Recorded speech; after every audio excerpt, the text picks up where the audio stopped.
जय मसीह। आज का पाठ है उत्पत्ति का 30:27।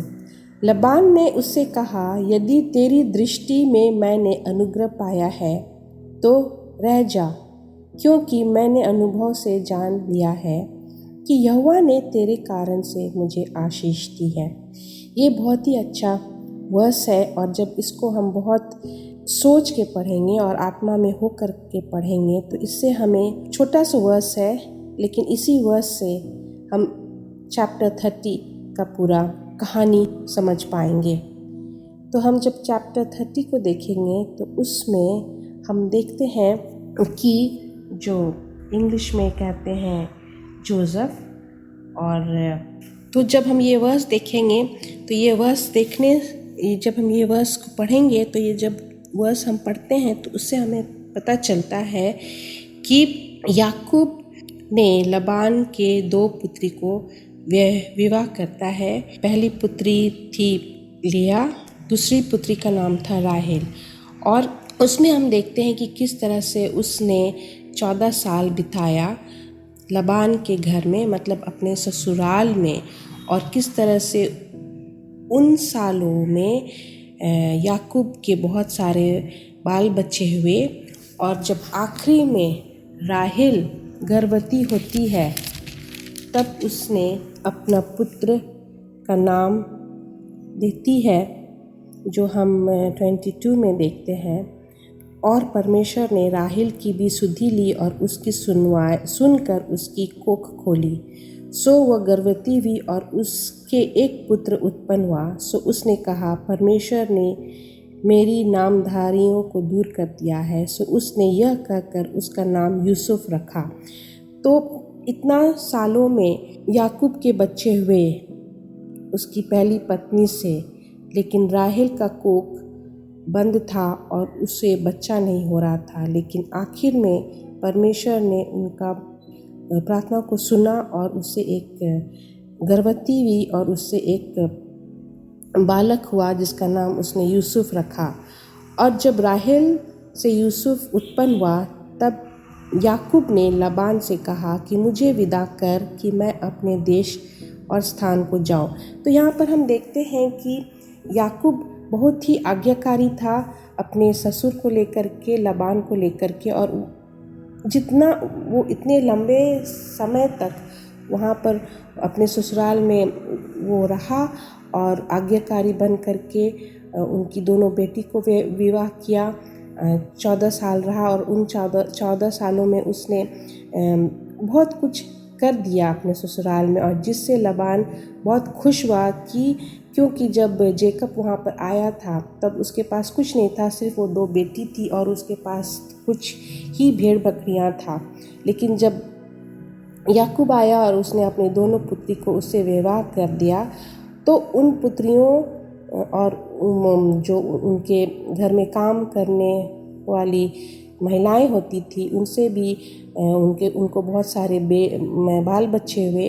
और तब जब आखिर में राहेल का कोख भरा और उसने अपने एक बालक को पैदा किया जिसका नाम यूसुफ रखा गया, तब याकूब को लगा कि अब समय आ गया है कि वो अपना घर जाकर के बसाए और अपने ताकत से और अपनी मेहनत से वो अपना ज़िंदगी और अपने परिवार के लिए मेहनत करके अपना ज़िंदगी को आगे बढ़ाए। लेकिन जब लबान को उसने कहा कि मैं विदा लेना चाहता हूँ और मैं आज्ञा चाहता हूँ और मुझे तू विदा करे, लेकिन लबान उससे इतना खुश था और लबान को उससे इतना कुछ, याकूब से इतना कुछ सीखने को मिला, तो उसका मुंह नहीं बंद हुआ और उसने कहा कि यदि तेरी दृष्टि में मैंने अनुग्रह पाया है तो रह जा। तो वो उसके ऊपर से एक तरह से बहुत ही आश्रित हो गया था, डिपेंडेंट हो गया था अपना बेटियों याकूब के प्रति, और उसे लगा था कि याकूब से उसका घर पूरा भर चुका था और उसे बहुत आशीष मिला था। और इसलिए उसने कहा कि क्योंकि मैंने अनुभव से जान लिया है कि यहोवा ने तेरे कारण से मुझे आशीष दी है। तो यहाँ पर वो उसका ससुर था, याकूब का ससुर था लबान, लेकिन फिर भी लबान इतना खुश था और अपने दिल से उसने कहा कि यहोवा ने तेरे कारण से ही मुझे आशीष दी है। तो यहाँ पर हम आज के दिन में भी यहाँ पर हमें एक मॉरल स्टोरी समझने को मिलता है कि हर एक की ज़िंदगी में परमेश्वर किसी को भेजता है, और वो इंसान जो परमेश्वर के नज़दीक होता है और उस इंसान से अगर उसके घर परिवार या उसके ज़िंदगी में एक बदलाव आता है, आशीष आना शुरू हो जाता है, तब कभी भी उस इंसान से अपना रिश्ता को नहीं काटना चाहिए या अपना रिश्ता को नहीं ख़त्म करना चाहिए। लेकिन वो समझ तभी आएगा जब हम परमेश्वर के आत्मा में रहेंगे।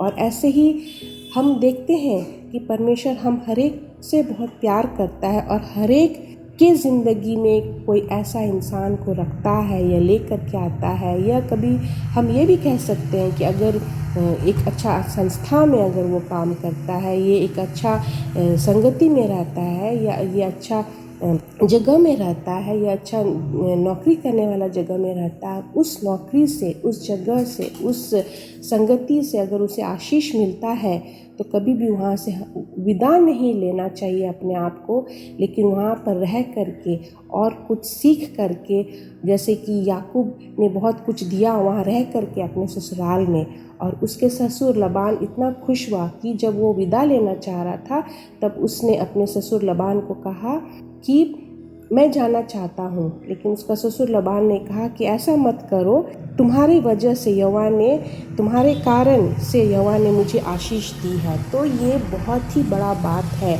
और ये बहुत कम लोग को महसूस होता है। अगर महसूस भी होता है तो वो बात या विटनेस या टेस्टिमनी नहीं देते हैं।